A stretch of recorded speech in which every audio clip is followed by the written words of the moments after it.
자, 계속 거룩하게 됨 성화에 대해서 공부하도록 하겠습니다. 자, 우리를 거룩하게 하는 주체가 되는 것은 무엇이냐 살펴보죠.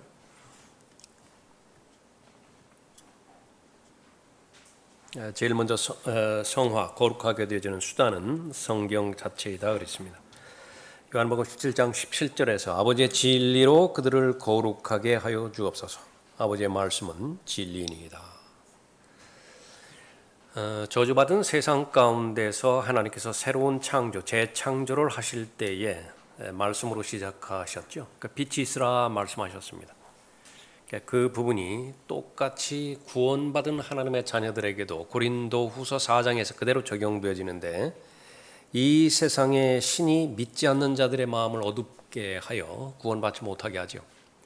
그러나 성령 하나님의 인도하심 가운데서 구원받았을 때에 그리스도 안에 있는 새로운 피조물에게 하나님께서 빛을 조명해 주시는데, 바로 이 어두움 가운데서 행했던 그 어두움에 해당되지는 일들, 육신의 일들, 그것과는 대조적으로 성령의 열매로 대표되어지는 생명의 새로운 길 가운데서 걸어가게 해 주시는 바로 그 수단이 빛이시죠. 진리의 말씀입니다. 하나님의 말씀이 먼저 위로부터 아래로 내려왔기 때문에 우리는 빛 가운데 걸어갈 수가 있죠. 항상 순서는 위에서 먼저 내려오는 것입니다. 빛이 없는데 어떻게 빛 가운데서 걸어갈 수 있겠어요? 먼저 빛이 와야 되겠죠.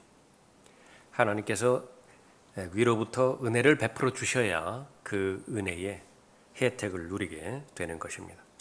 시편 119편 9절에서 청년이 무엇으로 자기 길을 정결케 하리이까? 하나님의 말씀이 없으면 불가능하죠. 주의 말씀을 따라 조심할 것이니이다. 거룩하게 되기 위해서는 모두 성경에 많은 시간을 보내야 된다. 성경은 정결케 하며 깨끗케 한다. 성경은 우리의 죄를 들추어낸다. 다양한 그 죄들을 드러내는 것인데, 그 죄는 바로 우리가 거룩하게 생활하고 거룩한 삶을 사는 데 있어서 직접적으로 방해가 되어지는 것이죠. 실제로 거의 대부분 이 성화의 수단이 성경이라고 한다고 한다면, 이것은 죄의 그 질병, 죄의 감염, 죄의 확산을 막는 데에 중점을 두는 것입니다. 그러니까 하나님의 말씀 가운데서 무엇이 가장 중요한 것이냐 하면 죄를 얼마나 많이 아느냐라고 하는 거예요. 이것이 이제 현대인의 비극입니다. 이건 뭐 가리지를 않아요. 안에 있는 사람이건 밖에 있는 사람이건. 성경에서 죄가 얼마만큼 무서운 것이고 또 죄가 얼마만큼 파괴력이 심한 것인지 성경에서 강조하는데, 사람들은 그것을 흘려버리는 것입니다. 어디에만 관심이 있는 것이냐? 용어 설명, 용어 정의에만 관심이 있어요. 지금까지 계속해서 거룩하게 이르는 과정 가운데서 우리가 여러 가지 살펴봤었죠. 의롭게 됨, 무엇이 의롭게 되는 것이냐? 의롭게 되어지는 과정은 무엇이고, 또 회개, 또 회개는 어떤 종류의 회개가 있는 것이냐? 회개에 합당한 열매를 맺기 위해서는 무엇을 해야 되는 것이냐? 양자됨, 입양, 그러니까 이런 것들은 다 알는지 모른다. 근데 문제는 이제 그러한 하나님의 말씀에 대한 교리가 내 마음에 잘 결합이 돼서 하나님께서 약속하신 그 약속의 그 모든 특권을 누리고 있느냐라고 하는 것이죠. 그러니까 죄라고 하는 그 부분에 대해서 다양하게 말씀해 주셨어요. 그런데 끊임없이 우리가 들림받아 올라갈 그때까지 우리가 해야 되는 그 부분은, 거룩함에 이르기 위해서는 끊임없이 투쟁을 해야 됩니다. 싸워야 돼요. 매일매일마다 싸워야 돼요. 근데 그것이 이루어지지 않은 상태에서 이 하나님의 말씀이 나한테 무엇을 해줄 수 있는 것이냐? 없어요. 없다고요. 배를 항해하는 선장이 이 위험을 감지하고 그 조타수 보고 긴급하게 명령을 내리는 것입니다. 그 바위로부터 떨어지라고, 바위를 비켜서 그 키를 다른 방향으로 돌리라고. 그럼 그 배의 운명은 어디에 있는 것이냐 그러면 조타수에 있어요. 근데 조타수는 처음부터 그런 그 방향을 설정하기가 불가능하죠. 그렇기 때문에 선장이 있는 것입니다. 선장은 분명하게 명령을 내렸어요. 하나님께서는 분명하게 우리에게 지침을 내린 것입니다. 무엇을 지침을 내렸느냐 그러면 죄가 얼마만큼 무서운 것이고 죄가 얼마만큼 파괴력이 대단한 것이고 죄는 죽이지 못하는 것이 있습니다. 죄가 한번 스쳐갔다 그러면 모조리 다 죽여버려요. 죄의 삭은 사망이에요. 그러기 위해서는 어떻게 되는 것이냐? 죄들이 드러난 즉시로 자백을 하라고 말씀하셨죠. 그러면 그 죄는 무엇이냐면 믿음의 분량에 따라서 다 달라요. 처음에는 여기에 있는 것처럼 뭐 담배라든지 술이라든지 춤이라든지 가서는 안 되는 곳에서 발견되는 것이라든지 거짓말이라든지 그러니까 이런 것들이 이제 죄일 수 있다고. 제일 먼저 다가오는 것이. 그러나 그것만 죄인 것이냐? 실상은 하나님의 관점에서 보면 그런 도덕적이고 윤리적인 죄는 거의 거룩함에 이르는 데 있어서 영향을 미치지 못하는 것입니다. 여러분 실제로 영향을 미치지 못하는 것은 뭐냐 그러면 그런 것들로부터는 단절된 삶을 살아요. 손가락질 당하지 않습니다. 그럼 문제는 이제 마음 안에 있는 거죠. 마음 안에 뭐가 있죠? 게으름이 있어요. 마음 안에 두 마음을 품고 지금 종교 생활 계속한다고요. 그런 것들이 하나님의 말씀의 빛의 조명을 비춰서 얼마만큼 내가 엉망인 것인가를 제일 먼저 깨닫게 하는 것이 말씀의 능력인 것입니다. 그 전에는 이 위치가 지하실이었고요. 그나마저도 반지하실이었는데 두꺼운 커튼으로 드리워가지고서 그 상태가 어떤 상태인지 몰랐어요. 근데 마침내 빛이 들어왔죠. 햇빛이 쨍쨍 내리쬐고요. 커튼을 다 거쳐버렸습니다. 먼지라고 하는 먼지가 다 일어나가지고서 숨이 턱턱 막힌다. 근데 그것을 알기 전까지는요 마음껏 숨을 쉬었어요. 마음껏 뭐 아무 이상도 발견하지 못했다. 근데 그것이 하나님의 말씀이 조명이 주는 것입니다. 성경을 공부한다 그렇게 말했을 때에 죄에 대해서 우선적으로 정확하게 잘 알아야 되고요. 순서가 그렇습니다. 그 죄를 좋아하는 내 마음의 상태, 다시 말하면 옛사람의 성품, 그것이 얼마만큼 지독한 것인가. 이것은 아무리 결심하고 또 도전하고 개선해보려고 개혁해보려고 한다 하더라도 불가능하다라고 하는 것을 마침내 내가 실토해내야 돼요. 그것이 성경의 목적이에요. 그래서 가장 위대한 사도라고 불리우는 바울마저도 실토했죠. 나는 비참한 사람이라고. 나는 가장 비참한 사람이에요. 얼마만큼 비참한 것이냐. 그 전에는 내가 율법을 지킴으로 인해서 어느 정도 내가 의식적이고 그 형식적인 그 틀에 나를 적용시키면 가능한 걸로 알았어요. 그러니까 예수 그리스도 알기 전에는 그런 나름대로의 자부심이 있었습니다. 율법으로 말하면 흠이 없다 말하잖아요. 도덕적으로 윤리적으로 말하고 한다면 나는 법 없이도 살 사람이라. 근데 예수 그리스도를 만나고 난 다음에는 수많은 죄인들이 있는데 그 죄인들 중에서 최고의 우두머리예요. 나 자신. 뭐 그 겸손을 떨기 위해서 말한 것이 아니에요. 그런데 이 고백을 모든 사람이 똑같이 고백할 수 있어야 돼요. 다른 사람 지금 뭐 생각하고 다른 사람에 대해서 평가해주고 이럴 겨를이 없어요. 지금 내 문제만으로도 벅차다. 어떤 문제예요? 그 죄 문제에 걸려 있고요. 불순종의 문제에 걸려 있고, 의심, 하나님의 말씀에 대해 의심. 또 내가 제한적으로 얼마만큼 하나님의 말씀을 제한시키고 있는 것이냐. 그 제한된 범위 내에서는 내가 하나님의 말씀에 동의하고 믿지만은 그 범위 밖의 일들에 대해서는 나는 믿을 생각이 없어요. 이미 아예 처음부터 그렇게 작정해 놓은 것이지요.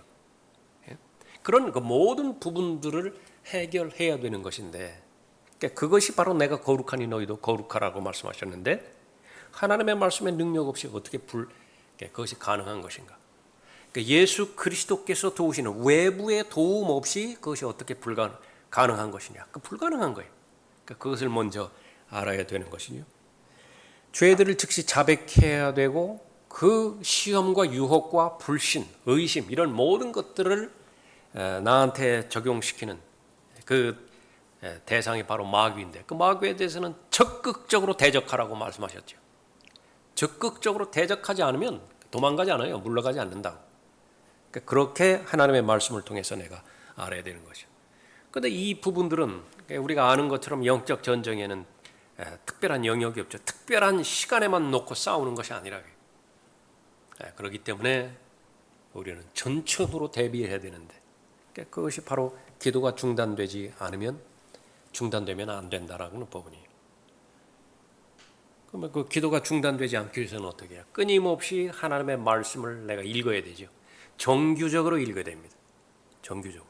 그래서 그리스도인이 바로 거룩함을 추구한 부분이라고 한다면 실제는 우리가 시간과 공간의 제약 안에서 살잖아요. 실제적인 육체적인 몸 안에서 우리가 그 믿음을 살아가고 있잖아요. 그러니까 시간과 장소와 기회가 정해져 있어야 돼요. 그러니까 그것이 정해져 있지 않은 상태에서 거룩하게 됨, 성화에 관련돼서 내가 관심이 있다. 그러니까 마귀 웃고 있습니다.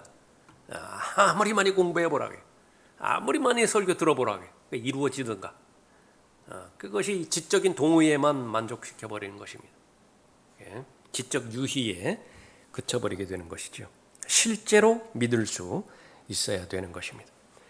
거룩함을 추구하려고 하는 마음이 있는 것이냐? 그럼 아주 진지하게 죄에 대한 심오한 공부가 따라야 돼요. 다른 사람에게 영향을 미치고 적용되는 그런 그 죄 말고 내가 올바른 길을 걸어가지 못하게 만드는 죄가 있다고요.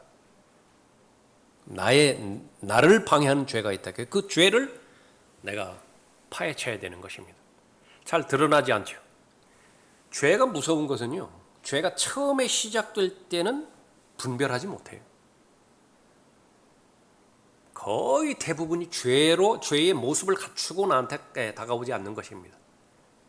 성경을 공부하는 데 있어서 첫 번째 언급의 원칙이 있죠.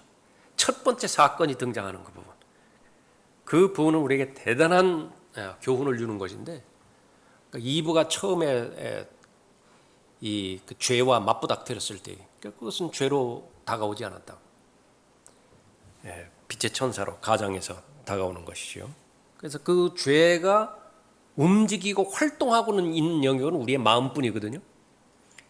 우리의 환경이 아무리 악하다고 해서 내가 죄 짓는 것이 아니에요. 마음이 동의했기 때문에 그래요. 그러니까 그 죄를 담을 수 있는 마음의 상태가 어떤 것이냐?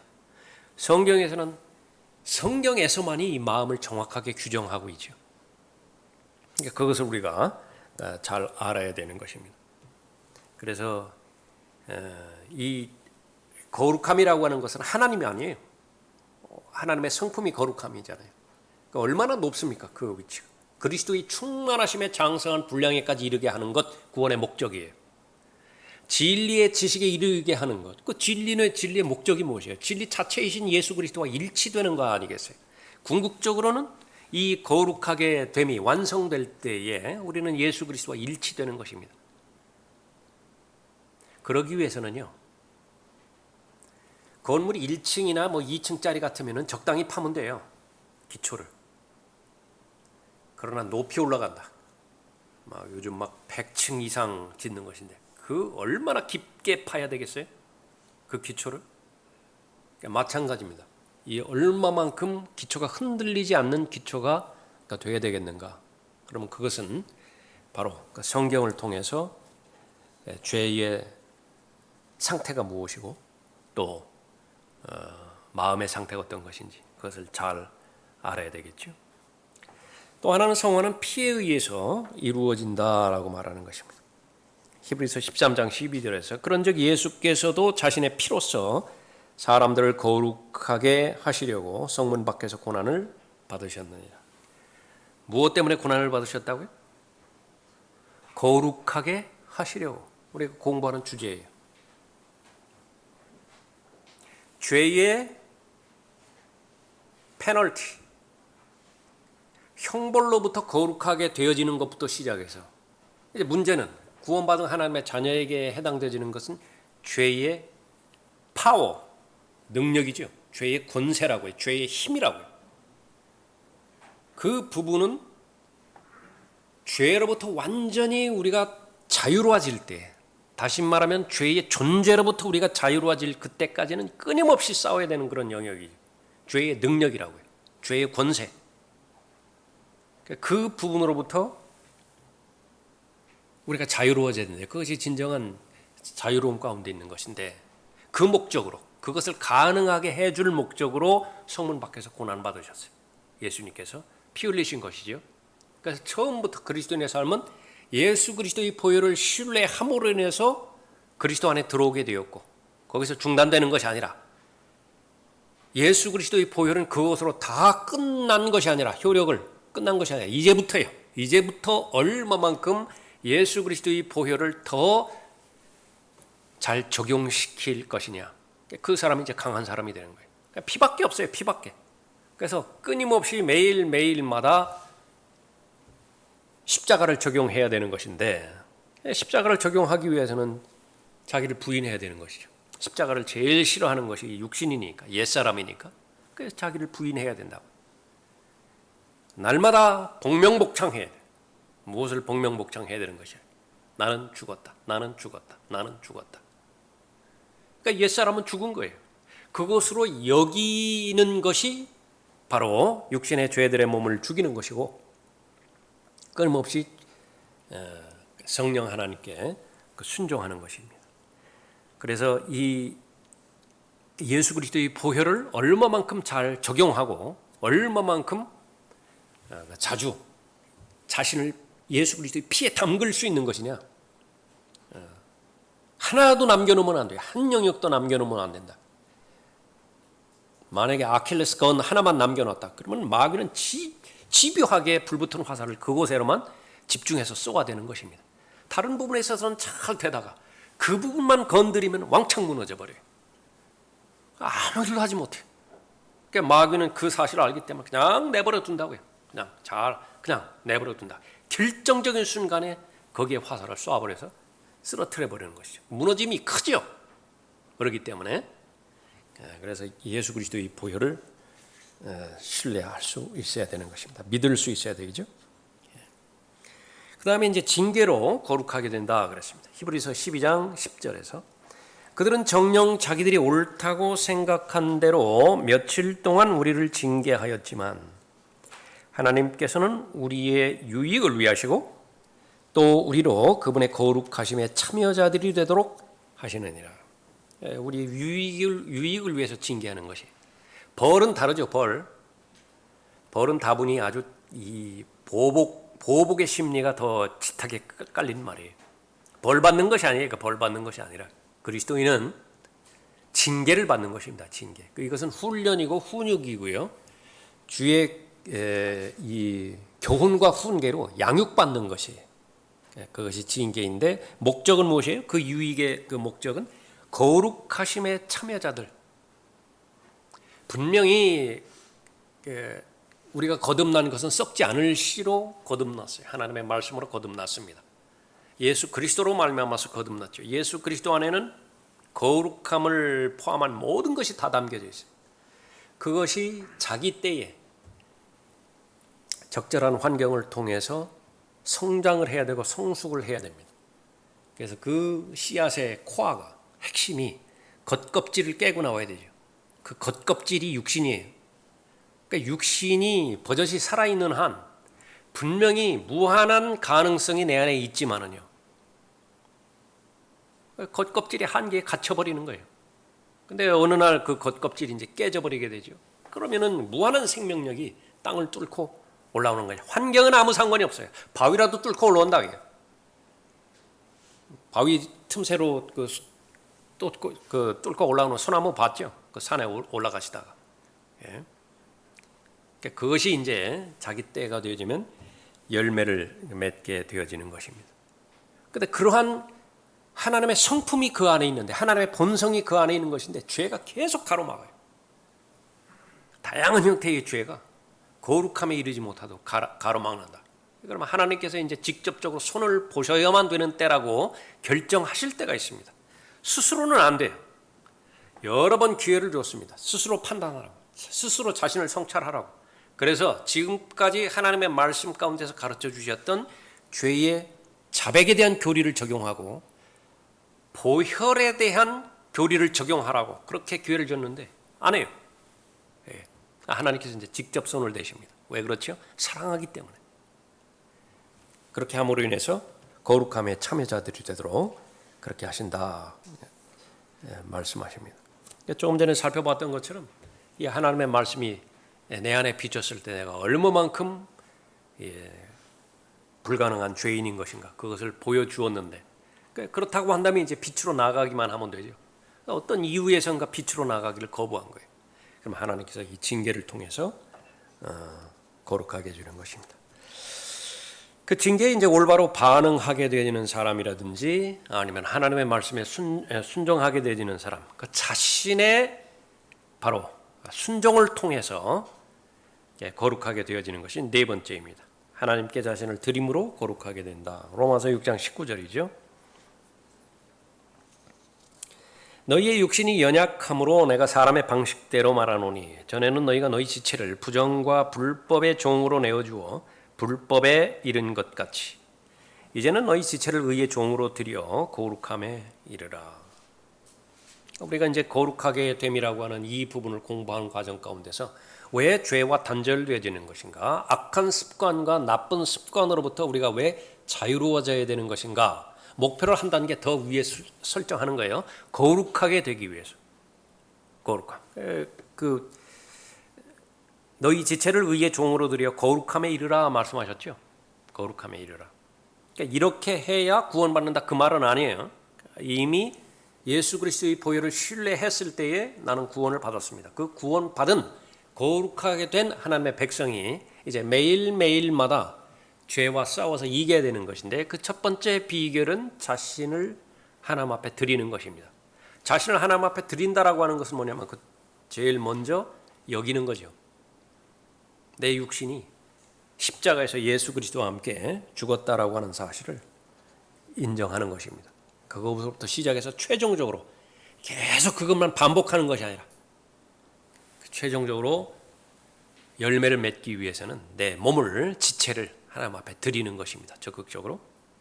고린도후서 7장 1절에서 그러므로 참으로 사랑하는 자들아 우리가 이러한 약속들을 가졌으니 하나님을 두려워함으로 거룩함을 온전히 이루어 육과 영의 모든 더러움에서 우리 자신을 깨끗하게 하자.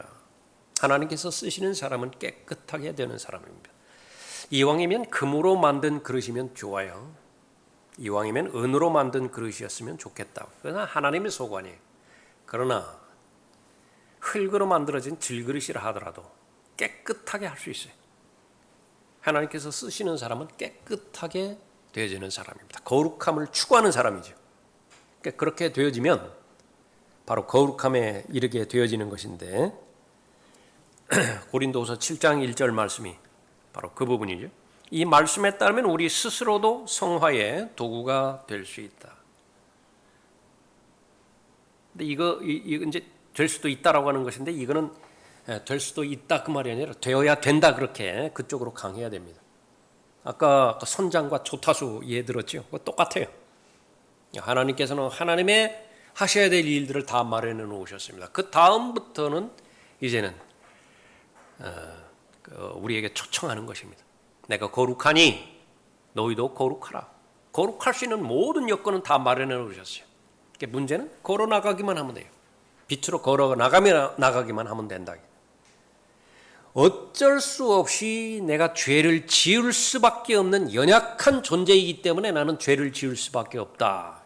그런 건 성경에 없어요. 그건 사람들이 만들어낸 거예요. 만들어낸 것이라기. 그러면 왜 죄를 짓는 것이냐면 죄를 사랑하기 때문에 그래요. 빛으로 나아갈 수도 있지만은 그거를 내가 거부해버리고 그 능력을 거부해버렸어요. 어두움 가운데 있는 것이 더 좋아요. 적어도 내 입장에서는. 그래서 어두움 가운데 있기로 결심한 거예요. 결정한 것이라고요. 하나님과는 아무 관계가 없어요. 마귀와도 아무 관계가 없다. 그거는. 마귀는 마귀의 뜻을 계속해서 획책을 한 거예요. 어둠 가운데 있으라고. 그것이 좋은 것이라고. 하나님은 하나님대로 빛으로 걸어 나오라고 강력하게 도전하고 경고하셨지요. 문제는 이제 바톤이 다 나한테 넘어온 거예요. 내가 어떤 것을 선택할 것이냐. 그 내가 강력한 의지로 어둠을 선택한 거예요. 죄를 선택했다. 그러니까 그거는 핑계할 수 없어요. 변명할 수 없다. 그것이 바로 하나님의 말씀에 믿음으로 결합하는 것이죠. 내가 해야 될 일이에요. 그런데 이 부분들은 칼빈주의라 극단적 칼빈주의 이 부분을 오도시켜 가지고서 우리의 의지까지도 타락했다고 그렇게 말하는 것인데 그것은 하나님의 말씀과는 관계가 없는 것입니다. 우리가 해야 할 몫은 우리의 삶에서 죄를 찾아내고 그렇습니다. 이것은 성령께서 도우시죠. 하나님의 말씀을 통해서 빛을 비춰주시는 것입니다. 거울에 해당되는 말씀을 통해서 우리에게 보여주시죠. 자, 그것을 심판하라고 말씀하셨다. 그러니까 성경에서 말하는 여러 가지 심판 가운데서 아들이기 때문에 하나님 앞에서 아들로서 내가 해야 되는 심판이 있죠. 그 목적은 무엇이냐면 교제입니다. 교제가 어려워지면 안 돼요. 교제가 깊고 친밀해져야 되는 것인데 그것을 방해하는 것이 바로 죄예요. 아들로서 내가 심판을 받아야 되는데 스스로 심판할 수 있는 것이죠. 그것은 죄의 자백으로 연결되는 것입니다. 예수 그리스도의 보혈을 신뢰하고 그것을 믿었다라고 하는 증거는 죄를 버려버리는 거예요. 죄를 끌어안고 자백만 하지 말고 죄를 버려버리는 것이랄게. 그러면 반복이 안 돼요. 그 죄로부터 자유로워지는 것이다. 그런데 계속해서 이 죄에 대한 사랑이 너무나 강력하기 때문에 다시 말하면 죄에 대해서 공부를 게을리해 버렸어요. 하찮게 죄에 대해서 여겨져 버렸다. 죄가 그렇게 호락호락한 것이 아니라고요. 죄의 속임수라고 하는 말이 나와요. 히브리서 3장 13절에 보면 왜 죄의 속임수라고 그랬어요? 속아 넘어가지 않는 사람이 없기 때문에 다 속아 넘어져 간다고요. 자백하면 다 끝이라고 본다고요.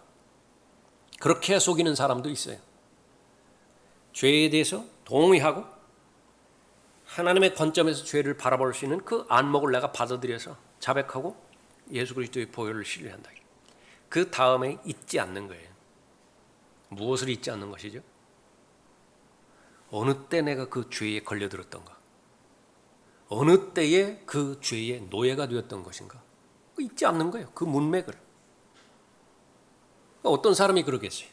호되게 된 사람이라고요. 다시 한번 그것이 반복됐을 때는 나는 죽는 거예요. 자기 몸을 아끼는 사람, 자기 몸을 보호하는 사람도요. 어떤 사람에는 커피가 아주 치명적이다. 그런 사람은 절대로 커피 안 먹어요. 거의 대부분의 사람들은 경험해보지 않았지만은 그 약물 중독이 마약 중독이 얼마만큼 심각한 것인가를 그거 다 알죠. 안 한다고요. 그거 안 해. 경험해보지도 않았는데 안 한다고요. 왜? 자기 몸을 그만큼 끔찍히도 아끼기 때문에 그렇다고요. 그런데 이 죄에 대해서 잘못 배웠다고요. 건성건성 넘어갔다. 심각하게 넘어가질 않은 거예요. 그럴 때는 계속해서 죄의 속임수에 걸려들어 버리고 많은 것입니다. 죄를 찾아내고 그랬죠. 그것을 심판하고 그래서 분명하게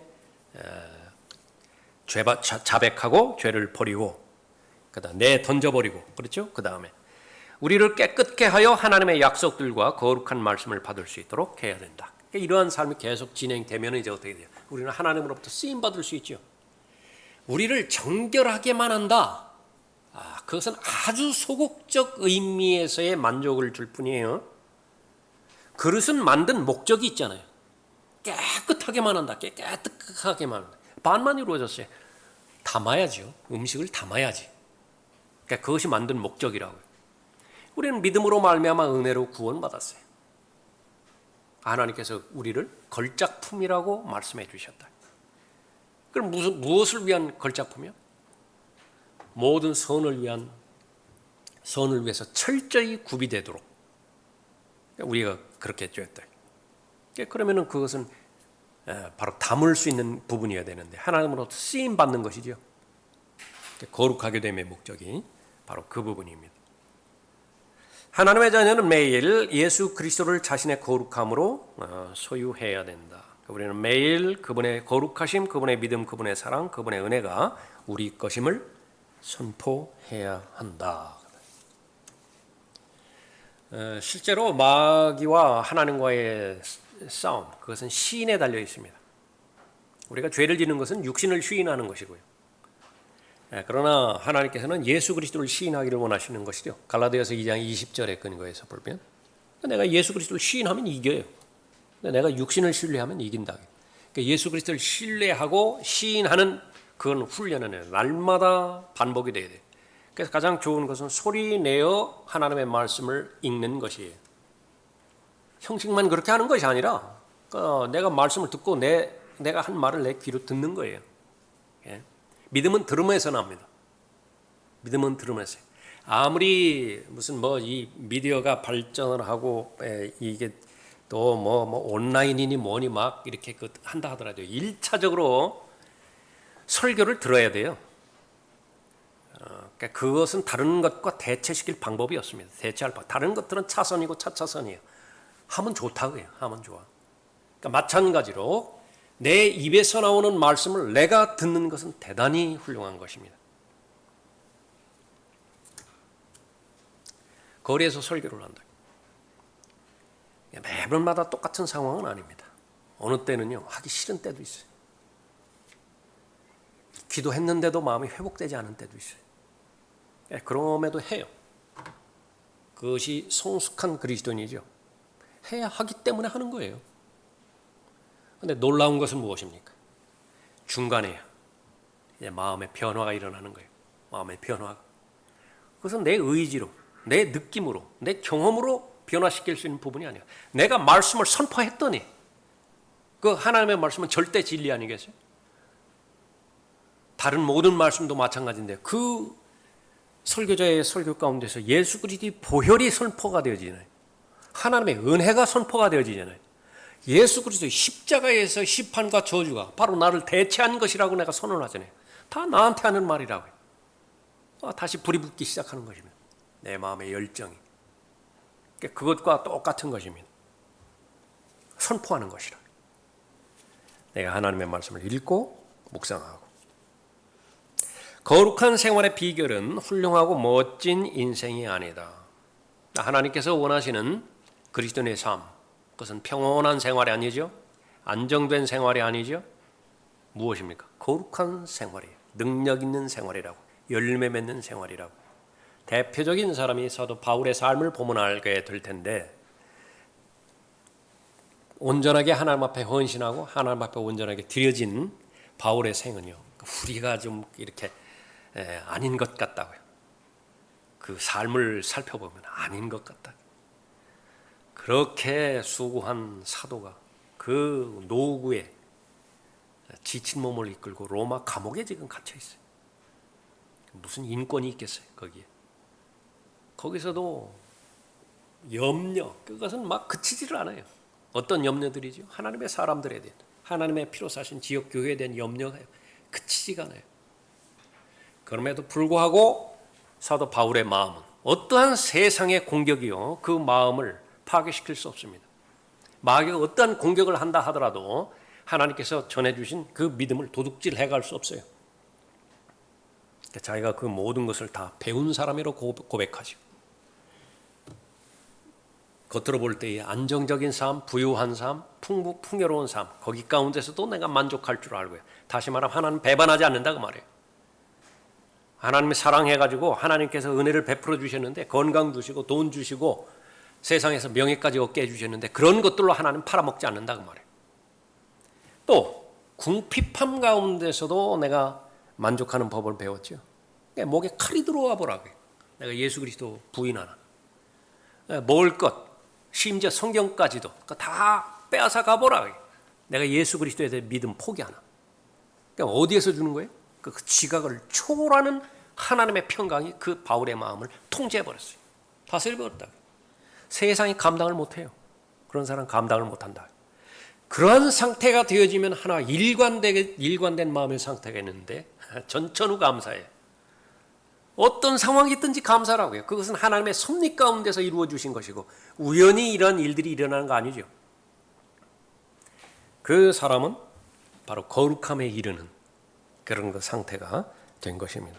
거룩한 생활의 비결은 훌륭하고 멋진 인생이 아니다. 하나님과의 교제 가운데서 구세주의 거룩한 삶을 우리의 것으로 여기고 살아가는 것이다. 다시 말해 우리의 성화의 수준은 그분의 거룩한 영과 그분의 거룩한 책에 의해 주님을 얼마나 더 소유하느냐에 달려있다.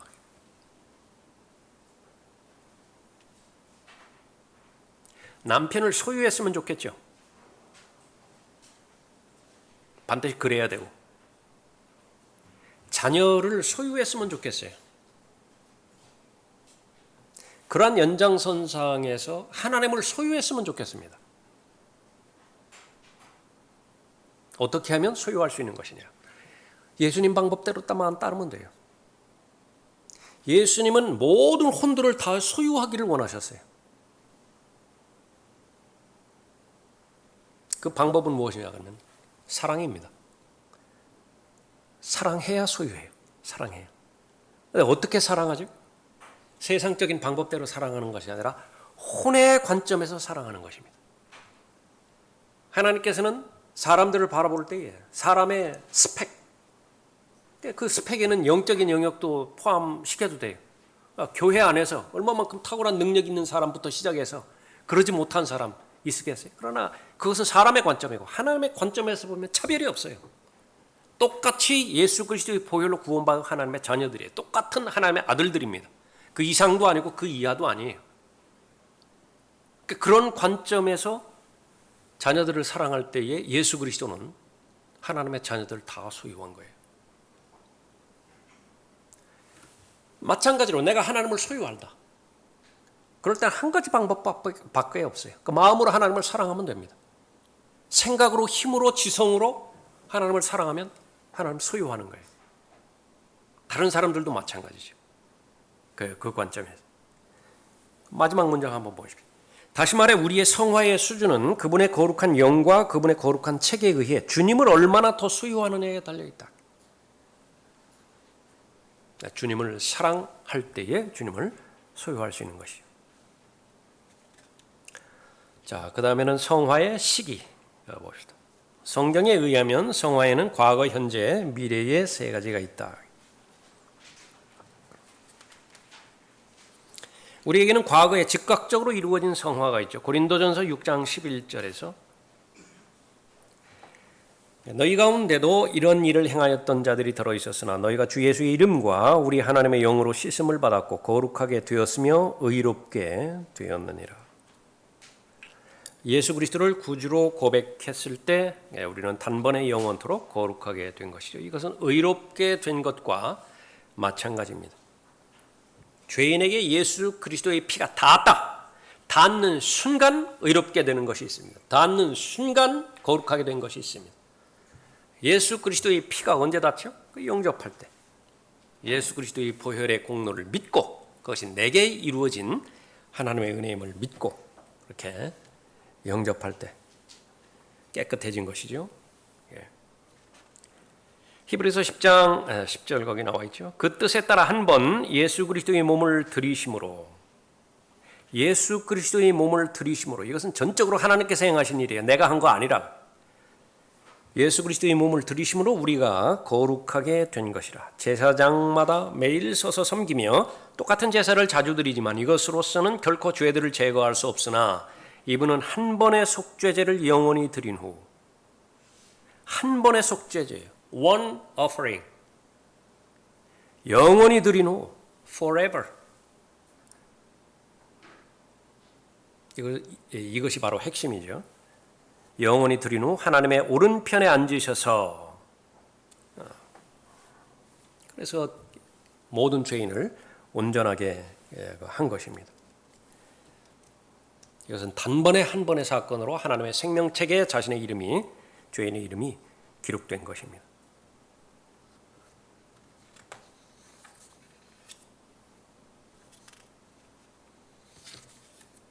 두 번째로는 성화는 현재 계속 이루어져 가고 있죠. 데살로니가전서 4장 3절에서 하나님의 뜻은 이것이니 곧 너희의 거룩함이니라.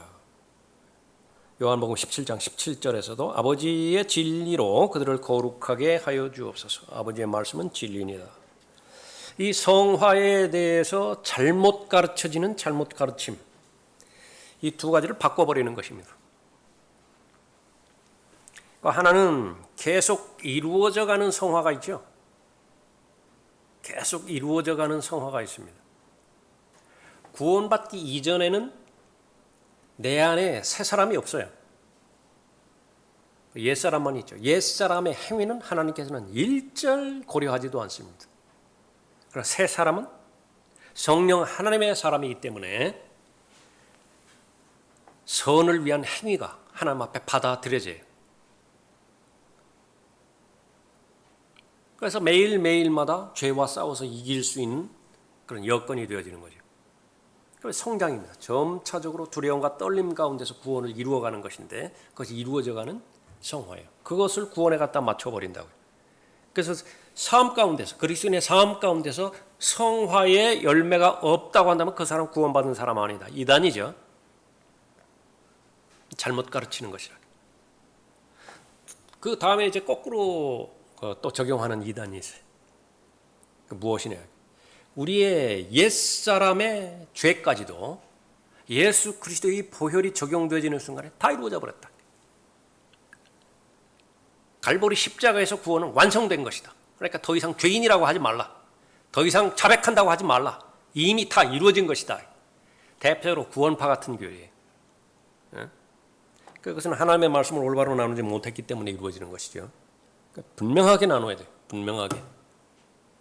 구원도 바로 거룩하게 되는 것을 조금 전에 살펴본 것이지만 죄의 형벌로부터 구원받은 것 단번에 끝나버렸어요. 단번에. 지옥으로부터 구원받았다. 요한복음 5장 24절에서 말하는 그 정죄예요. 예수 그리스도를 믿을 때에 영생을 얻게 되지죠.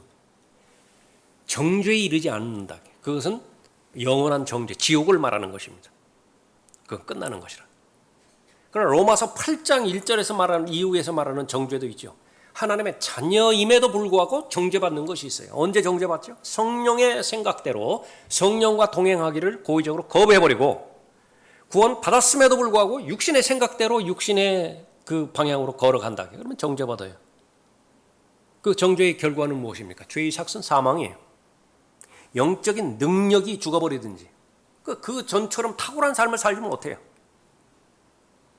실제 죽든지 시름시름 앓다가 그냥 죽는다고요. 그것은 죄 때문에 그렇게 죽는 죽음도 있는 것이에요. 그렇게 나누어야 되는 거예요. 정죄가 두 가지가 있다. 그것을 나누지 못하면 바로 이 성화에 관련돼서 이단들이 그렇게 나오는 것입니다. 자, 이것은 매일매일 실행하는 성화이다. 우리의 더러움과 추함을 비추는 거울은 하나님의 말씀이고 이 말씀을 읽을 때 우리의 죄는 드러난다. 성령께서는 우리가 갖고 있는 그리스도인답지 못한 모습들을 한꺼번에 보여주시지 않는다. 그래서 믿음의 분량들이 있습니다. 그러니까 처리 가능한 것들로만 한 걸음씩 한 걸음씩 인도해 주는 것입니다. 이 과정은 매일마다 이루어져 있기 때문에 우리는 매일매일 하나님의 말씀을 필요로 하죠. 성령께서는 하나님의 말씀을 통하여 우리에게 무언가를 보여주시며 우리는 이로써 우리 자신을 깨끗게 하여 점진적인 성화의 과정을 계속 추구해 나가야 된다. 하나 남은 것은 이제 미래의 성화죠. 완성되어질 때입니다. 예수 그리스도 오실 때예요. 그때는 이제 영과 혼과 몸 이 부분이 다 완전해지는 것입니다. 예수 그리스도처럼 되어지는 것이죠. 자, 오늘은 여기까지 공부하죠.